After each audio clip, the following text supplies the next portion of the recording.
Hello guys, ये another sums है GTU का। तो हम स्टार्ट करते हैं। तो ये कॉस्ट शीट हमें प्रिपेयर करनी होगी गाइस।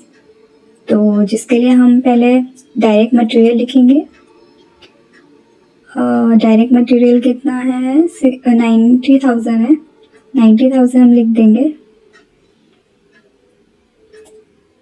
उसके बाद डायरेक्ट वेजेस आपको क्वेश्चन में दिया है, जैसे कि डायरेक्ट वेजेस, ये सारे जो वैल्यूज है वो क्वेश्चन में ही दिए हैं आपको।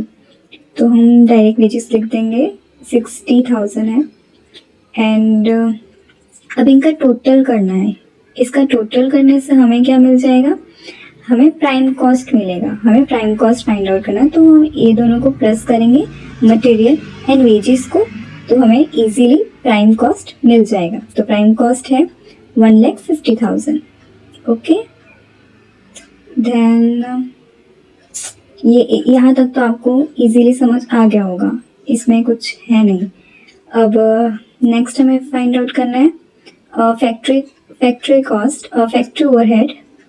तो गाइस देखो, मैं यहाँ पे शॉर्टकट में लिख रही हूँ, आप लोग क्वेश्चन में से देख के लिख लेना। तो जैसे कि फैक्ट्री ओवरहेड में सबसे पहले पावर एंड कंज्यूमेबल स्टोर। तो पावर एंड कंज्यूमेबल स्टोर की वैल्यू है 12,000। तो हम 12,000 लिख देंगे कॉलम में। एंड इसके बाद आएगा direct wages at factory. Because ये फैक्ट्री यहाँ लिखा है, इसलिए हम फैक्ट्री ओवरहेड में हम इसको इंक्लूड करेंगे। तो इसका टोटल है 15,000। हम 50,000 लिख देंगे। अगर आपको क्वेश्चन में दिया होता है इनडायरेक्ट वेजेस ऑफ, अगर ऑफिस का लिखा होता तो हम इसमें नहीं लिखते। ओके, अब सेकेंड वन है लाइटिंग एट फैक्ट्री, तो हम इसमें लिखेंगे। एंड दूसरा कॉस्ट ऑफ रेक्टिफिकेशन, तो हम इसे यहाँ पे लिख देंगे। आप लोग गाइस लिख लेना, मैं शॉर्टकट में ही बता रही हूँ। 3,000, तो हम यहाँ पे कॉलम में 3,000 लिख देंगे। एंड इसके बाद गाइस डेप्रिसिएशन आएगा, तो हम डेप्रिसिएशन ऑफ मशीनरी लिख देंगे। क्योंकि सिंपल सी बात है गाइस, अगर हम फैक्ट्री का ओवरहेड हम कर रहे हैं तो उसमें डेप्रिसिएशन ऑफ मशीनरी तो आएगा ही। इसके बाद हमने जो सेल्स किया है, बट गाइस लिसन, यहाँ पे आपको माइनस लिखना होगा। ओके, रिमेम्बर ये माइनस में आएगा।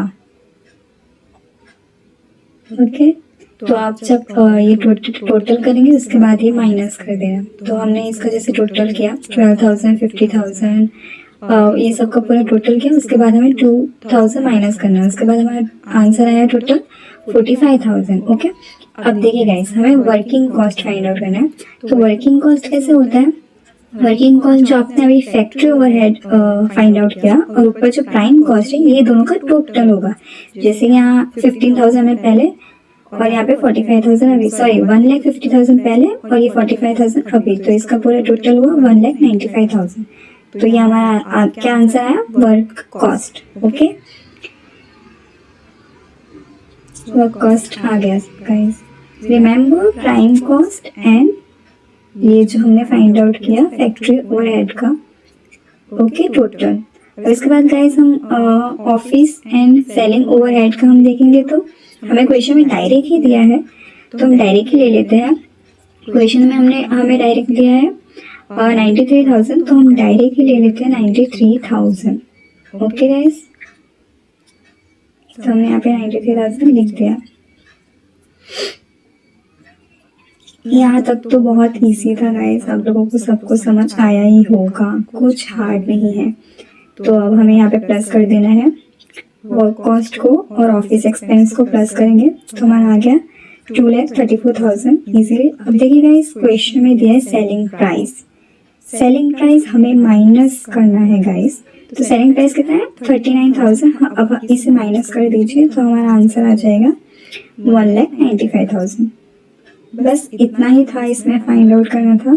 ये जो भी होगा प्रॉफिट एंड लॉस जो टोटल हमारा आया वो होगा। बस गाइस यहाँ तक ही फाइंड आउट करना।